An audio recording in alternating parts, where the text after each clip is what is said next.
I've always been fascinated by large empty spaces, or places that were designed to withstand large volumes of traffic in quiet moments. The Los Angeles airport traffics some 80 million passengers a year, 4 runways and 8 approaches. If you look at LAX from above, it's the size of the communities that surround it. LAX is as much of a borough of Los Angeles as Manhattan Beach is, if you think of it that way. I was watching the planes fly over, double-deckers headed to Istanbul in Japan, and Airbuses turning in 40-mile semicircles to fly the opposite direction around the world towards Europe and Africa. I could watch the wheels coming out like birds' legs from far out to sea, all the little airplanes full of people moving in a line like a single organism. Someone once told me that there are 1 million people in the sky at any given moment, hovering above us like ghosts. I was watching them come and go, the wing lights blinking red and green as they centered and leveled in the breeze. It was Sunday, and I found a place that was showing the football games, took a seat at the bar. The walls were covered with pictures of the local drinking crowd, looking drunk and happy with their arms hanging limp at their sides, eyes half closed in the flat contrast of a disposable flash. The windows were open and it smelled like asphalt and stale beer. I was delighted to be sitting in a chair, but I was also dirty. It was the first time I realized how dirty I was getting. I was sunburned and my hair was sticking up into the air with the grease and sweat of multiple days without showering. The bartender gave me a sideways look that suggested he would be asking me to pay up front. I put my backpack at my feet and ordered a beer. The Seahawks were playing the Falcons and in the midst of a winning season with a 9-1 record. When I was home, I'd been following the games religiously as a break from the terror of my life. I felt like I had begun to understand what sports are for.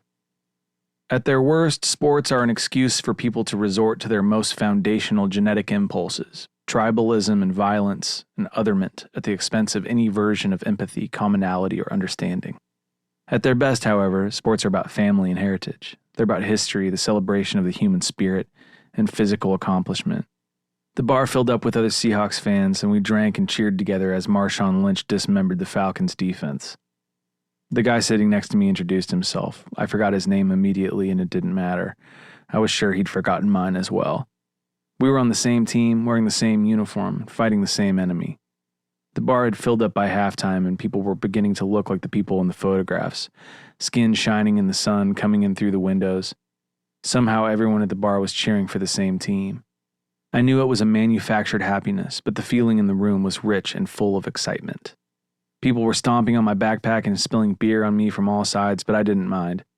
These people were my family now. We understood one another. We would die for one another. At one point, the guy next to me stood up and insisted we hug. "I love Stephen Hauschka so much," he said. "I love him too," I said, and I realized that I did love him. I loved the kicker of the Seattle Seahawks with a loyal and fervent adoration. When I looked at my new friend, I could tell that we were both on the verge of becoming emotional. "I just love him," my nameless friend said with tears in his eyes. "He never misses." When the game finished, my new family signed their checks and left the bar 2 by 2, 3 by 3, until it was just the bartender and me again. "You're from Seattle," he said.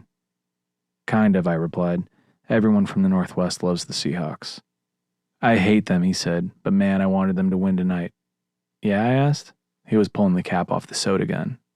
"The world is a complicated place," he said. "It's just nice to see a bunch of people want the same thing sometimes." I don't know why I did it, but I told the bartender the story about the man at the bottom of the hill with his snowplow. I told him that I didn't know why. "I don't know why I told you that story," I said. "It's the same sentiment," he said. "Sometimes things look like they mean one thing. And what are they really?" I asked. "If you let them, I think maybe they can change the world by just meaning something else."